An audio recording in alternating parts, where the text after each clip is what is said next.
The salvage ship moved through the darkness like a ghost. Its hull was old and scarred from years of hard work. Paint had peeled away in places, showing the metal underneath. This was the Teguk's promise, and it was home to one of the last groups of humans left alive in the galaxy. Kieran stood on the bridge, his eyes scanning the empty space ahead. He was 34 years old, but the lines on his face made him look older. His dark hair was starting to show gray at the sides. He had been born on Earth, had seen his world die, and had spent the last 8 years running and hiding. "Captain, I'm picking up something," Hana called from her station. She was the ship's engineer, a woman with quick hands and a sharp mind. Her fingers moved across the controls as data filled her screens. "It's a wreck. Looks old. Maybe 300 years. Any signs of danger?" Kieran asked. "None. The area is clear." Kieran nodded. "Take us in. Let's see what we can find." The ship moved closer to the wreck. It was a cargo vessel from a species called the Torvin. The Torvin had been traders once before they went extinct 200 years ago.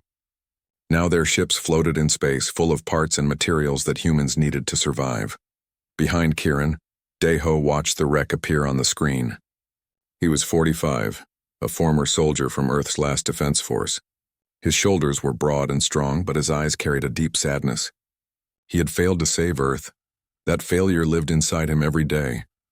"I don't like this area," Daeho said quietly. "We're too close to Coalition space." "We need parts," Kieran replied. "The reactor is failing. Without new components, we'll be dead in a month."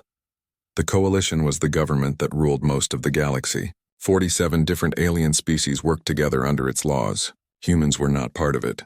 The Coalition believed humans were extinct, wiped out 800 years ago when Earth destroyed itself in war. That was the story they told. That was what everyone believed, but it wasn't true.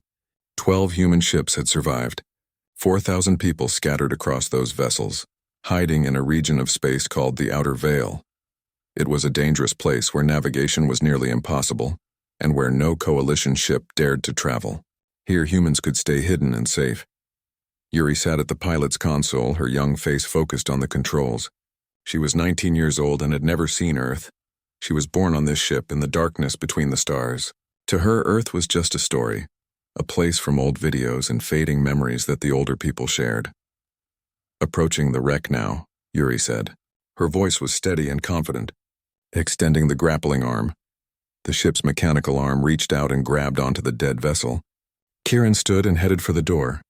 "Hana, you're with me. Let's go see what we can salvage." They put on their spacesuits and entered the airlock. The suits were patched and repaired many times. Everything the humans owned was old and breaking down. That was why they scavenged. That was why they risked coming to wrecks like this. Inside the Torvin ship, the air was cold and still. Kieran's helmet light cut through the darkness. Frozen moisture covered the walls in crystal patterns. Hana moved beside him, her scanner beeping softly as it searched for useful materials. "There," she said, pointing to a doorway. "The cargo bay should be through there." They floated through the zero gravity, pulling themselves along the walls. The cargo bay doors were stuck, but Kieran forced them open with a crowbar. Inside they found containers stacked floor to ceiling. "Jackpot," Hana whispered. She opened a container and smiled. "Power cells. Circuit boards. Some of these are exactly what we need." They worked quickly, loading materials into bags that they could carry back to the ship. Time was important. The longer they stayed, the more danger they faced. Not from enemies, but from the Outer Veil itself. Radiation storms could appear without warning. Gravity wells could shift and crush a ship. Kieran was loading the last container when Hana's scanner made a different sound. She looked at it and frowned. "Captain, I'm detecting an active power source. Something is still working in this ship. Show me." They moved deeper into the wreck, following the scanner's signal. It led them to a small room filled with old computers. One console was still glowing with a faint blue light. Hana connected her device to it. "This is a data storage unit. It's been running on backup power for centuries." Her fingers moved across the controls, accessing the information inside. "Wait, this isn't Torvin data. This is human." Kieran moved closer. "What?" "These are Earth files, old ones. From before the fall." Hana's eyes went wide as she read. "Kieran, there are coordinates here. Locations for something called the Arsenal Colonies." Kieran felt his heart beat faster. The Arsenal Colonies were a legend among the survivors. Before Earth died, The military had supposedly built secret facilities in deep space, places where they stored weapons and ships for a final defense that never came. But no one knew if they were real or just a desperate dream. "Download everything," Kieran ordered. "We need to study this back on the ship." They returned to the Teguk's Promise with their salvage and the precious data. Kieran called the crew together in the small meeting room. Besides Hana, Daeho, and Yuri, there were 8 other crew members. 12 people total, running a ship meant for 50. "We found something," Kieran began. He explained about the data files and the coordinates.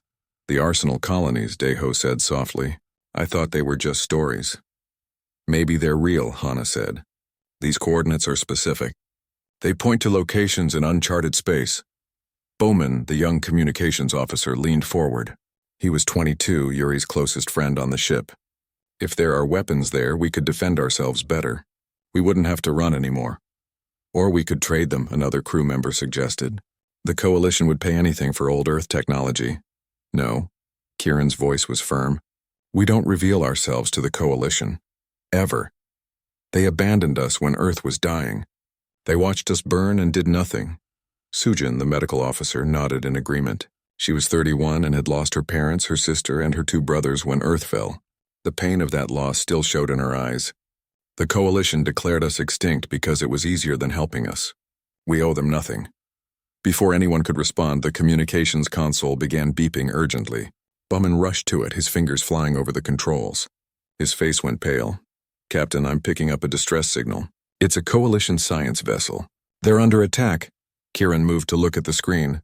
The signal was weak but clear enough. A small ship was being chased by 3 larger vessels. The attackers were Velkari, a warrior species that had recently gone to war with the Coalition. "They're going to die," Yuri said quietly. "Those Velkari ships will tear them apart." Kieran watched the screen. The Coalition ship was trying to run, but it was too slow. In minutes it would be destroyed. The people inside would die, and no one would know. No one would care, just like Earth. "Captain?" Daeho asked. "What do we do?" Kieran stood silent. If they helped, they would reveal themselves. The Coalition would know humans still existed.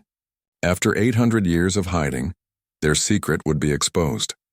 It would change everything, but if they did nothing, they would be no different than the Coalition that abandoned Earth. "Yuri," Kieran said finally, "plot an intercept course. Battle speed." The crew stared at him in shock. "Captain," Daeho began, "if we do this, I know what it means." Kieran interrupted. "But I didn't survive the death of Earth just to become someone who watches others die. Prepare for combat. Let's show them that humans aren't extinct." "Not yet." The Teguk's Promise turned and accelerated toward the distant battle. Behind them, the safety of the outer veil grew farther away. Ahead, 3 Velkari warships waited, unaware that they were about to face a species the galaxy thought was only a myth. Yuri gripped the controls, her heart racing. Bowman checked the weapon systems. Hana rerouted power to the shields, and Kieran stood at the center of the bridge, watching the enemy grow closer on the screen. After 800 years of silence, humanity was about to speak again. The Velkari destroyers were massive. Each one was 3 times the size of the Teguk's Promise. Their dark hulls bristled with weapons and their engines glowed red like angry eyes in the darkness. They surrounded the Coalition science vessel like wolves circling wounded prey. "Distance to target, 200,000 kilometers and closing," Yuri reported. Her hands were steady on the controls, but her voice was tight with tension. Kieran studied the tactical display. The 3 Velkari ships were positioned in a triangle formation, blocking any escape route. The Coalition vessel was small and damaged, leaking atmosphere from multiple hull breaches. It wouldn't last much longer. "Hana, status on weapons?" Kieran asked. 2 plasma cannons operational. Missile tubes loaded. Shields at 70%. Hana paused. "Captain, we're outgunned. Those destroyers have 10 times our firepower. Then we'll have to be smarter, not stronger." Kieran turned to Daeho. "Commander, you fought in the Battle of Mars. How do we do this?" Daeho stepped forward, his military training taking over. He studied the enemy formation with experienced eyes. The Velkari fight with honor and tradition. They follow predictable attack patterns. They expect their enemies to do the same. He looked at Kieran. "But humans don't fight with honor. We fight to win. What's the plan?" Bowman asked. "We make them angry," Daeho said. "We hit the lead ship hard and fast, then run. They'll chase us because that's what warriors do. When they break formation, we separate them and take them down one at a time. It was a desperate plan. It relied on the enemy acting exactly as predicted, but it was the only chance they had. Do it, Kieran ordered. The Teguk's promise accelerated, coming in fast and low relative to the enemy position. The Valkyrie ships didn't detect them until it was almost too late. Humans had learned to mask their signatures, to blend into the background radiation of space. It was a survival skill learned from years of hiding. Weapons range in 10 seconds, Hana counted down. 9, 8, 7. Target their command bridge, Kieran said. Fire everything. At point-blank range, the human ship opened fire. Both plasma cannons released their energy in brilliant blue streams. Missiles streaked from the launch tubes, their engines burning bright. The lead Valkyrie destroyer never had a chance to raise shields. The plasma hit first, melting through armor plating. The missiles followed, punching deep into the hull before exploding. The destroyer's bridge erupted in flame. Secondary explosions rippled along its length as power conduits overloaded. Direct hit, Bowman shouted. Their bridge is gone. Don't celebrate yet, Deho warned. Here they come. The other two Valkyrie ships broke formation, turning to pursue the small human vessel. Their weapons fired, sending energy bolts streaking through space. Yuri twisted the ship through a series of impossible maneuvers, dodging the incoming fire. They're following, Kieran noted with satisfaction. Just as you predicted, the Teguk's promise dove toward a nearby asteroid field. The space rocks here were large and numerous, remnants of a planet that had broken apart millions of years ago. Yuri flew between them with skill that made the maneuver look easy, though her knuckles were white on the controls.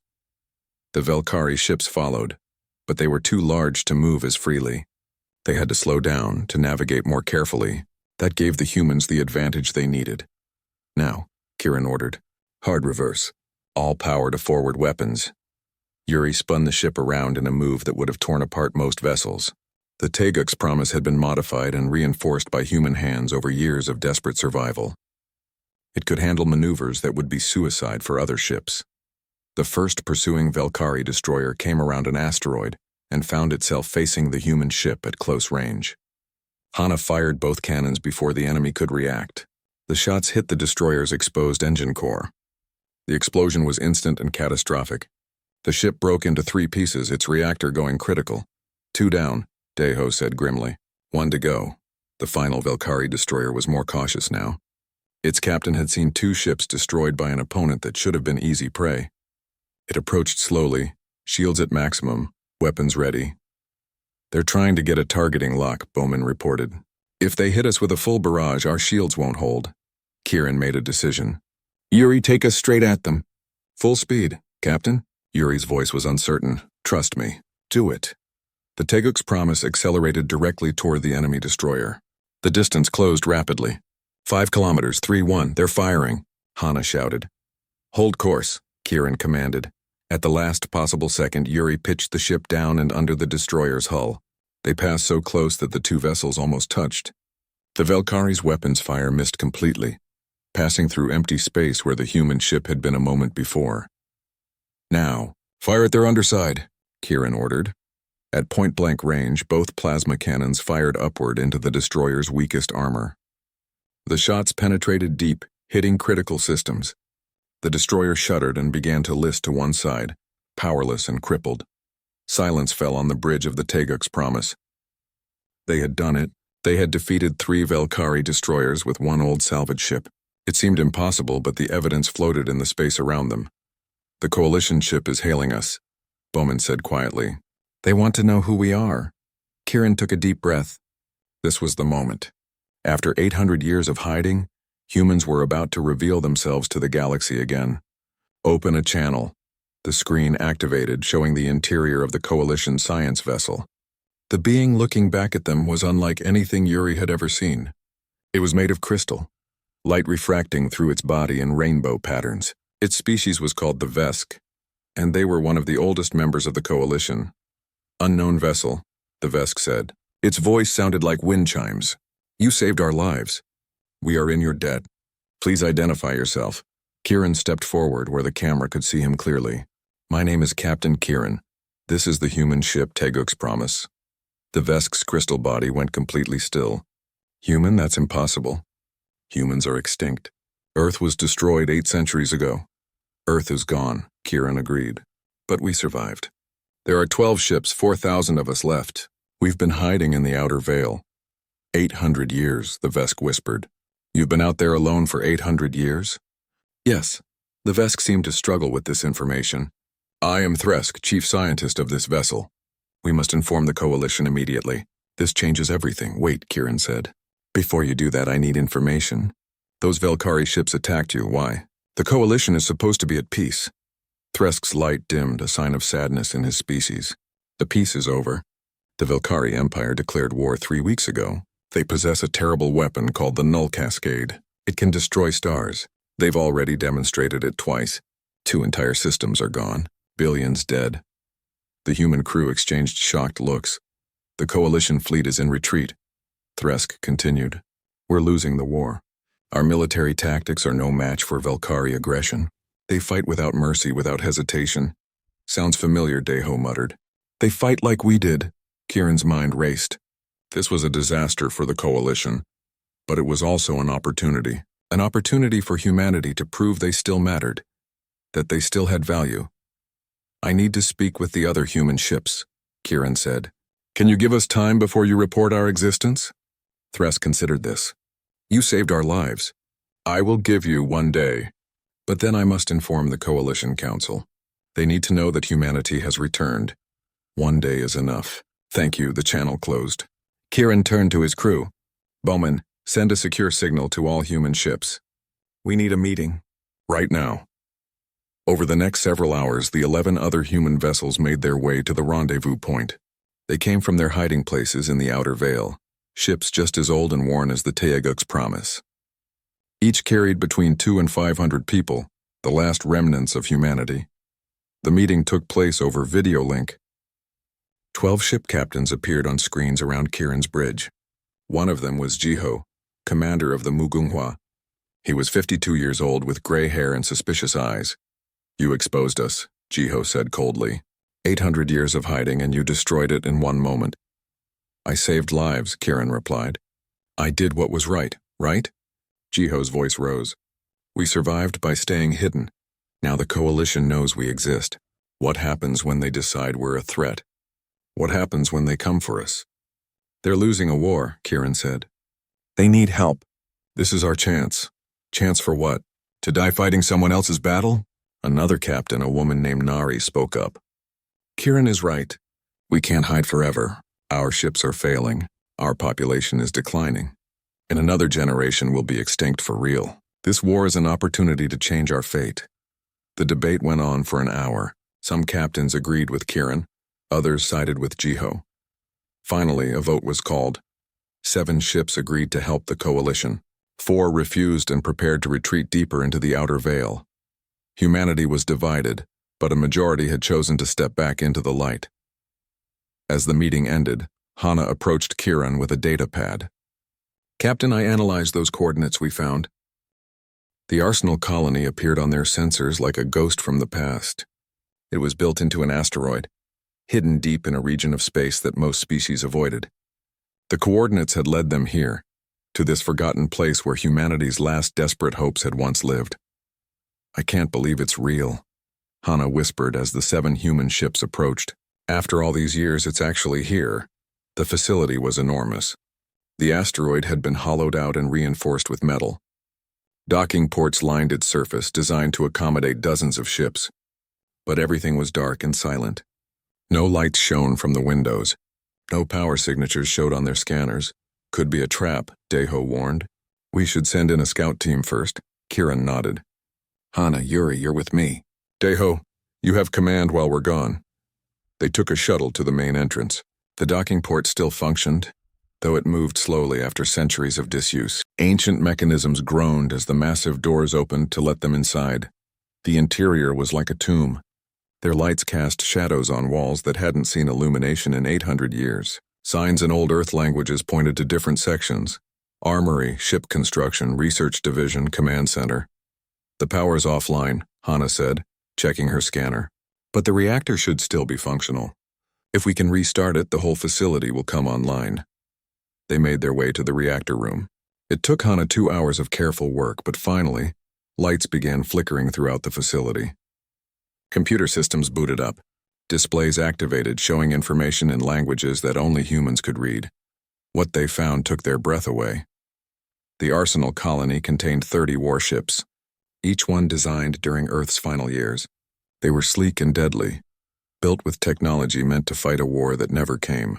Weapons filled vast storage rooms, plasma cannons, missile systems, energy shields, and devices whose purposes were recorded only in encrypted files. But the most important discovery was in the research division. Hana found it after hours of searching through data files. It was called the Horizon Engine. It's a field generator, Hana explained to Kieran as they stood in front of the massive device. It creates a disruption field that prevents faster-than-light travel. Any ship caught inside it would be trapped, unable to jump away. How large an area? Kieran asked. According to these specifications, it could cover an entire star system. Hana's voice was filled with awe. Captain, this could stop a whole fleet. Imagine using this against the Velkari. They wouldn't be able to escape or call for reinforcements. What's the catch? Hana scrolled through more data. Her excitement faded. The prototype was never finished. The power core needs a specific element to function, something called stellarium. It's extremely rare. The notes say it can only be found in 3 places in the galaxy. Let me guess. The Velkari control all 3, 2 of them. The third is in neutral space, but it's a dead zone. Nothing can survive there for long. Kieran studied the engine. It was humanity's last great weapon, incomplete and useless without the missing component. But if they could finish it, if they could make it work, it might be enough to stop the Velkari advance. Document everything, Kieran ordered. We'll figure out how to get the stellarium later. First, we need to bring this discovery to the Coalition. The 7 human ships left the Arsenal colony and jumped to Coalition space. Thresk had kept his promise and given them time, but now it was time to reveal themselves to the galaxy. The Coalition Grand Assembly was located on Sanctuary Prime, a massive space station that served as the government center for all member species. The station could house millions. It was a city in space, a symbol of unity among the stars. When the human ships arrived, they were met with disbelief. Coalition military vessels surrounded them immediately, weapons ready. No one could accept what their sensors were telling them. Humans were supposed to be extinct. Kieran sent a simple message. We request an audience with the Grand Assembly. We come in peace, but we come with information about the war. After hours of debate, the Assembly agreed to meet with them. Kieran, Deho, and a woman named Mirai boarded a shuttle and traveled to the station. Mirai was 42 years old and served as their diplomat. She spoke 7 alien languages and understood dozens more. If anyone could navigate the complicated politics of the Coalition, it was her. The assembly chamber was vast. Representatives from 47 different species sat in a circular arrangement, each in an environment suit designed for their specific needs. Some breathed methane, others required high pressure or intense cold. Technology made it possible for them all to exist in one space. At the center of the chamber stood a platform.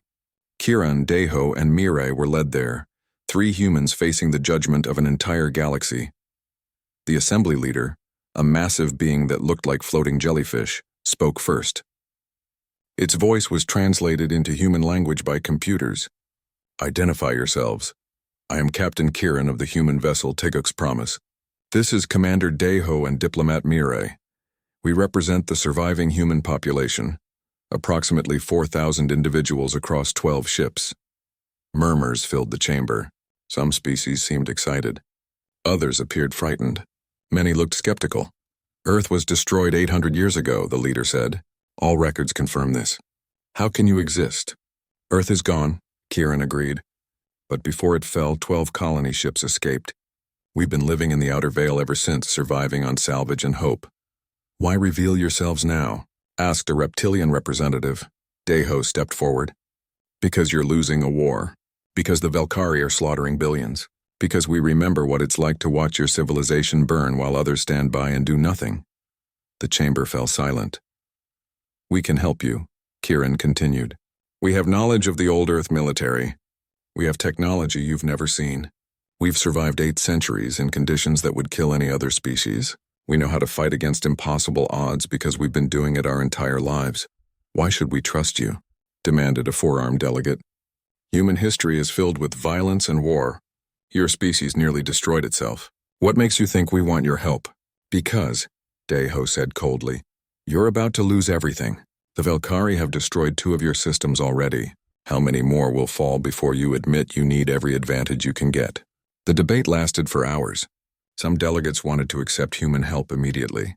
Others argued that humanity should remain quarantined, kept away from coalition space.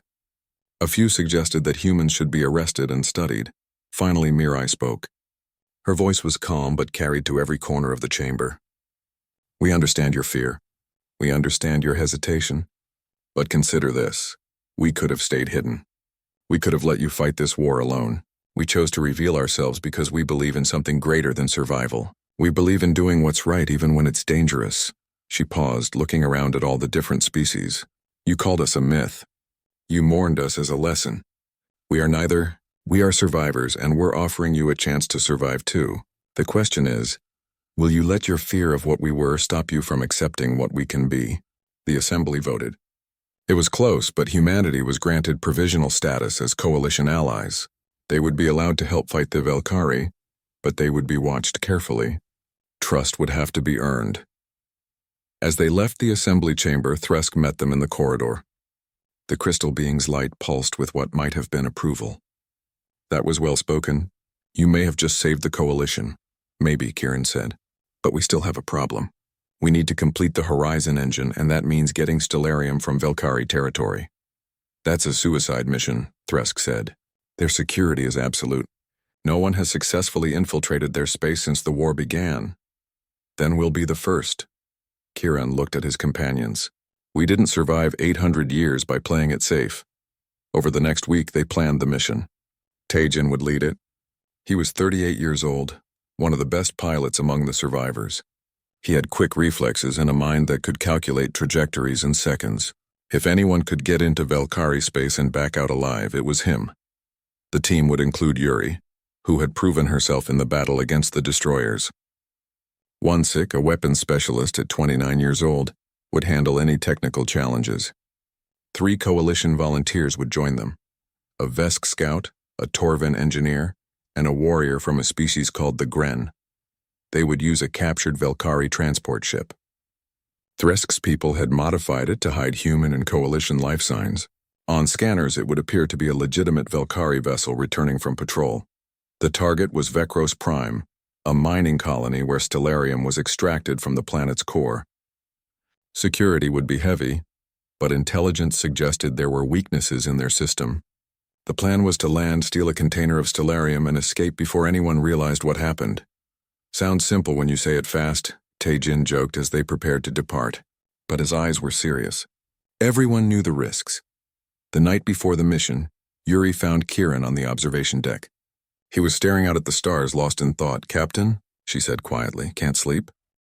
The coalition war room was filled with tension. Holographic displays showed the Velkari fleet assembling at the edge of their territory. 300 warships, the largest force the galaxy had seen in centuries. Their target was clear, Sanctuary Prime. Kieran stood among the coalition military commanders, studying the tactical projections. The numbers were brutal. Even with all available forces, the coalition could field only 100 ships to defend their capital. They were outnumbered 3-1. We must evacuate the station, one admiral said. We can't win this fight.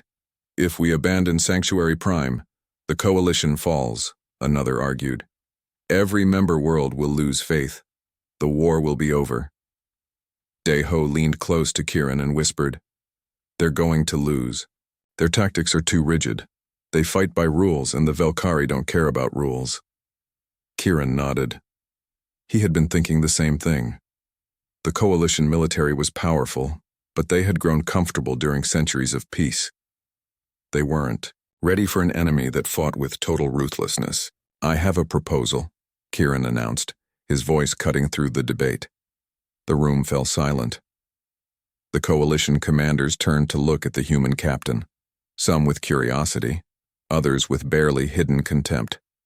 The Horizon engine will be operational in 72 hours, Kieran said. We can use it to trap the Velkari fleet when they arrive. But we need time to charge it fully. Time we can only get if someone holds the line. The device you mentioned is untested, an admiral pointed out. It might not work at all. Then we die trying, Kieran replied. But if it does work, we win.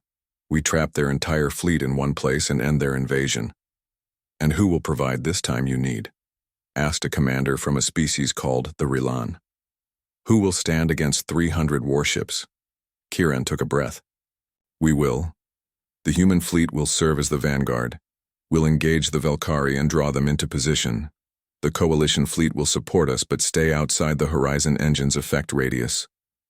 The room erupted in protests. Some commanders called it suicide. Others accused humans of trying to steal glory. A few suggested it was a trick, that humans would abandon the fight at the last moment. Thresk's voice rang out, silencing them all. The humans have proven themselves. They destroyed 3 Velkari destroyers with 1 ship. They infiltrated enemy territory to retrieve the stellarium we needed. They have earned our trust. Trust? The Relan commander laughed bitterly. We barely know these people. They appear from nowhere and want us to bet everything on their plan? Deho stepped forward. His voice was quiet but carried authority earned from decades of military service. You don't have to trust us. You just have to be smart enough to recognize that we're your only chance. We know how to fight against overwhelming odds because we've been doing it since Earth fell. We survive by being unpredictable, by taking risks that others won't consider. That's what you need right now. The debate continued for hours, but eventually the coalition approved the plan. They had no better alternatives. The evacuation of Sanctuary Prime would begin immediately, but the military would stay and fight. Kieran returned to the Teguk's promise to brief his crew. When he explained the plan, Sujin, their medical officer, spoke up. She was usually quiet, but now her voice was strong with emotion. Captain, you're asking us to put all 12 ships on the front line. If this fails, humanity goes extinct for real this time. I know, Kieran said. Is it worth it? These species abandoned us. They let Earth burn. Kieran looked around at his crew. Yes, they did, and we have every right to hate them for that. But if we let that hatred control us, we become what they feared we were. We become the monsters from their stories about humanity. He paused. We're better than that. We have to be. What if the Horizon engine doesn't work? Bowman asked. Hana said it's only a 60% chance. Then we fight anyway, Kieran replied. We fight because that's what humans do. We don't give up. We never give up. A message came through from another human ship. It was Jiho, the captain who had voted against revealing themselves. His 4 ships appeared on the edge of Coalition space, emerging from the outer veil. Jiho? Kieran said, surprised. What are you doing here? The older captain's face was stern on the view screen. I heard about Wansik. I heard what you're planning to do. He paused. I've been hiding for 800 years. I'm tired of hiding. If humanity is going to end, let it end fighting for something that matters. You're sure about this? No, but my crew voted. We're coming to fight. Now humanity's full strength was present. 12 ships, 4,000 people, against an empire. The next 3 days passed in a blur of preparation. Hana and her engineers worked without sleep to complete the Horizon engine. The massive device was moved into position near Sanctuary Prime, hidden among the station's defensive satellites. Teijin trained the human pilots in formation flying. They practiced maneuvers that would be impossible for larger ships. Quick turns, tight formations, unpredictable patterns. The goal was to confuse and frustrate the enemy, to make them angry enough to abandon their careful tactics. Sora, who led the civilian population aboard the human ships, organized the evacuation of non-combatants. 3,000 people who couldn't fight were transferred to coalition transport vessels. Only the 1,000 who could crew the warships remained. Yuri spent hours in the simulator, practicing the run she would have to make. When the battle began, she would pilot a small fighter loaded with explosives. Her target was the Velkari flagship. If she could take out their command ship, It might throw their fleet into chaos. It was a dangerous mission, possibly a one-way trip. But Yuri had volunteered immediately. One Sikh had died to get them the stellarium. She would honor his sacrifice by doing her part. On the final night before the battle, Kieran walked through the ship. He visited each crew member, shook their hands, looked them in the eyes. These people were more than his crew. They were the last of his species, his family. He found Hana in the engine room, making final adjustments to the Horizon engine's controls. She looked exhausted but determined. "It's ready," she said, "as ready as it's going to be." "And if it doesn't work?" Hana smiled weakly. "Then we hope the afterlife is real, and we can apologize to our ancestors for ending humanity with a faulty weapon." "No pressure then." They both laughed, but there was no humor in it. Just the desperate sound of people facing impossible odds. The Velkari fleet arrived exactly when intelligence predicted. 300 warships dropping out of faster-than-light speed in perfect formation. Their vessels blocked out the stars, a wall of dark metal and malicious intent. The coalition fleet moved to intercept. 100 ships formed a defensive line around Sanctuary Prime. But at the very front, exposed and vulnerable, were 12 human vessels. The Velkari commander sent a message. It was broadcast on all frequencies, meant to be heard by everyone in the system. "Coalition forces, you are defeated. Surrender Sanctuary Prime, and we will allow you to evacuate. Resist, and we will destroy you all. You have 10 minutes to decide." Kieran stood on the bridge of the Teguk's Promise, his crew around him. He looked at Deho, who nodded. He looked at Hana, who gave him a tired smile. He looked at Yuri, Bowman, Sujin, and all the others. Then he opened a channel and responded. "Velkari Fleet, this is Captain Kieran of the human species. You probably don't know who we are. That's okay. You're about to find out. Here's our counteroffer. Turn around and go home. Because if you don't, we'll show you why our species survived 8 centuries of hell. We'll show you why the galaxy should have feared us instead of forgetting us." There was a pause. Then the Velkari commander laughed. "Humans? The extinct myth? You think to frighten us with legends?" "No," Kieran replied. "We're going to frighten you with reality." He cut the connection and turned to his crew.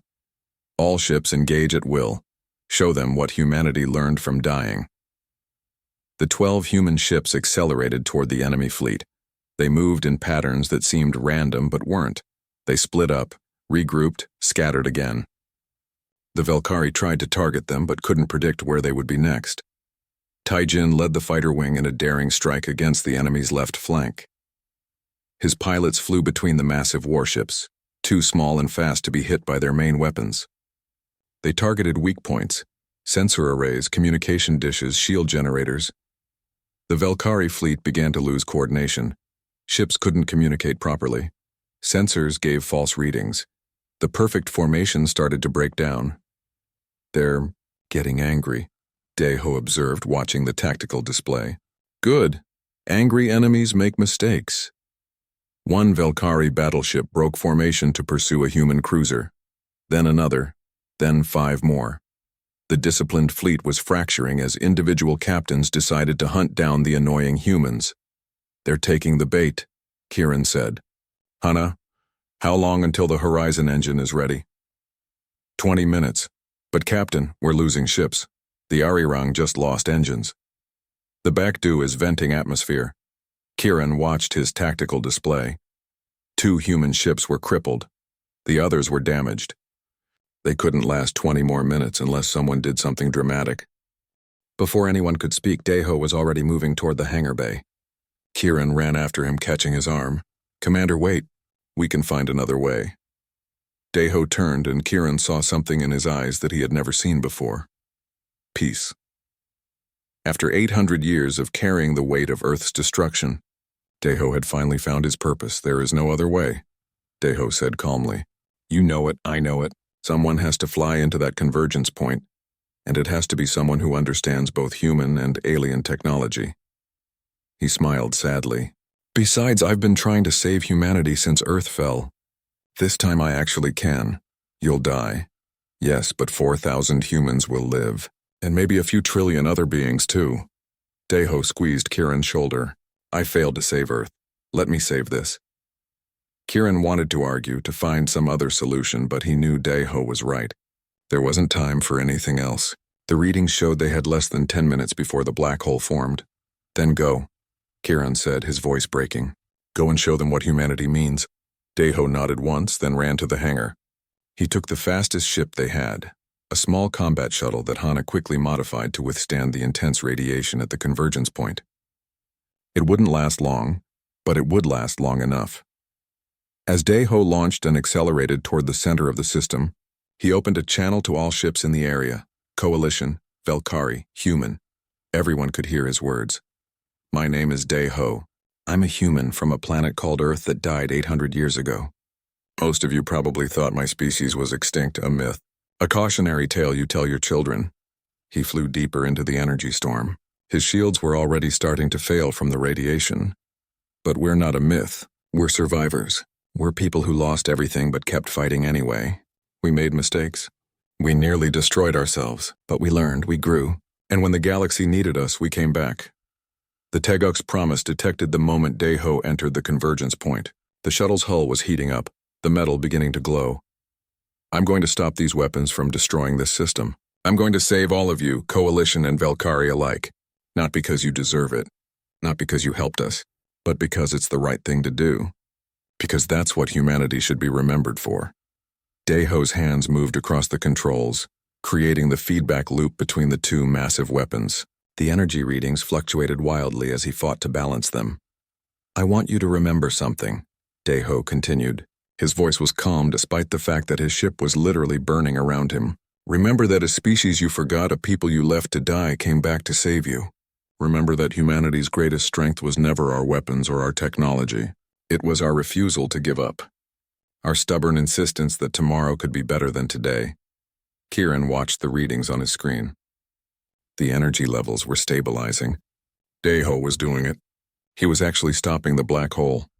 Tell your children about us, Daeho said. Tell them that humans were real. That we fought and died and loved and hoped just like everyone else. Tell them we were afraid, but we stood up anyway. Tell them the transmission cut off. The convergence point flared bright enough to be seen across the entire system. Then it collapsed inward, both weapons neutralizing each other in a controlled discharge that harmed no one. Daeho was gone, but he had saved them all. Silence filled the battlefield. Both fleets, locked in combat just moments before, simply stopped. The Velkari ships were trapped by the Horizon engine, unable to flee. But more than that, they were stunned by what they had just witnessed. A coalition broadcast went out to the Velkari fleet. Your leadership is dead. Your weapon is destroyed. You are surrounded and unable to escape. Surrender now and you will be treated with honor. After a long pause, the Velkari fleet powered down their weapons. 300 warships surrendered without firing another shot. The war was over. The next few weeks passed in a blur. The Velkari surrendered formally to the coalition. Terms were negotiated. Territory would be returned. War crime trials would be held. But there would be peace. Humanity found itself at the center of galactic attention. The species that everyone thought was extinct had returned and saved the galaxy. Ships from every coalition world came to meet them, to see if the stories were true. The Grand Assembly held a special session. Kieran stood before them again, but this time the mood was different. There was no suspicion, no fear. There was respect.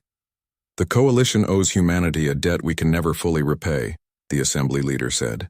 You asked for nothing. You risked everything. You are hereby granted full membership in the coalition, with all rights and privileges. Additionally, we are allocating resources to help rebuild your population. Mirai, standing beside Kieran, stepped forward. We have one request. We need a world, a place where humanity can grow again. You shall have your choice of any habitable planet in coalition space, the leader replied. Jiho led the expedition to find that world. For 3 months, the 12 human ships explored different systems, searching for something that felt right. They found it in a star system at the edge of coalition space. The planet was beautiful. Blue oceans covered 70% of its surface. Green continents held forests and plains. Mountains rose toward skies filled with clouds. It wasn't Earth. It would never be Earth. but it could be home. They named it New Terra and began the long process of building a civilization. The Arsenal colony's 30 warships were brought online. Some joined the Coalition Defense Fleet. Others became the foundation of humanity's own military. The weapons and technology were shared with the Coalition, a gesture of trust and cooperation. Hana became the head of a new joint species research initiative. Humans and aliens working together, combining their knowledge to create things neither could build alone. She found it strange at first working with beings so different from herself, but she also found it hopeful. This was the future that Earth had never achieved. Yuri survived her kamikaze run against the Velkari flagship. She was promoted to squadron leader and given command of the first integrated human-alien fighter wing. She trained young pilots from a dozen different species, teaching them the tactics that had kept humanity alive. Be unpredictable, she would tell them. Think 3 steps ahead. And never ever give up. Kieran retired from military service. He was offered positions in the Coalition fleet, ranks and honors that most beings would dream of. He turned them all down. Instead, he worked with Sora to build the civilian government on New Terra. I've spent enough time fighting, he told anyone who asked. Now I want to build something. New Terra grew quickly. The 4,000 survivors became 8,000 in 5 years, then 20,000, then 50. Humans from across the galaxy. Those who had been scattered and lost heard about the new homeworld and came to join them. The colony wasn't perfect. There were arguments about how to govern, what rules to follow, how much to integrate with alien cultures. But that was healthy. That was democracy. That was humanity finding its way. Thresk visited often, his crystalline body refracting light into rainbow patterns across New Terra's Capitol building. He and Kieran had become friends, an unlikely pair who spent hours discussing philosophy and the future. Do you ever regret revealing yourselves? Thresk asked during one visit. You were safe in the outer veil, hidden. Now you're exposed to all the dangers of galactic politics. Kieran looked out the window at the city growing below. Human children played in parks alongside young aliens. Different species shared meals in restaurants. It was messy and complicated and beautiful. No, Kieran said. We weren't living before. We were just surviving. There's a difference. Memorials were built across Coalition space to honor those who had died in the war. The largest was on Sanctuary Prime. It was a massive structure of crystal and metal, reflecting light in ways that made it visible from orbit. At its center were 2 names carved larger than all the others, Wansik and Deho. The first humans to die fighting for the Coalition, heroes who proved that humanity's return wasn't just about survival, it was about sacrifice for something greater. Every year on the anniversary of the battle, representatives from all Coalition species gathered at the memorial. They told stories of that day. They remembered the moment when humanity stepped out of legend and into reality. 50 years after the war, Kieran was an old man. His hair had gone completely gray, and his body moved more slowly than it once had. But his mind was still sharp, and he still attended the memorial ceremony every year. A young human girl approached him one year. She couldn't have been more than 8 years old, born on New Terra and never knowing the fear of the outer veil. Sir, she asked, what were we before we were myth? Kieran smiled.